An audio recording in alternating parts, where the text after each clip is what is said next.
Hoy ikaw kung papipiliin ka ano sa dalawa ang pipiliin mo, ma'am babae o kalapati?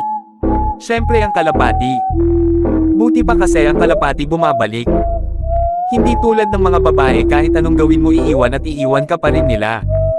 Ang kalapati kasi kahit naliligaw na, ako pa rin ang hinahanap nila kung saan sila pinanganak at lumaki o tumanda babalik sa amo nila, ang mga babae kasi kahit binibigay muna ang lahat pero hindi ikaw mahal niya.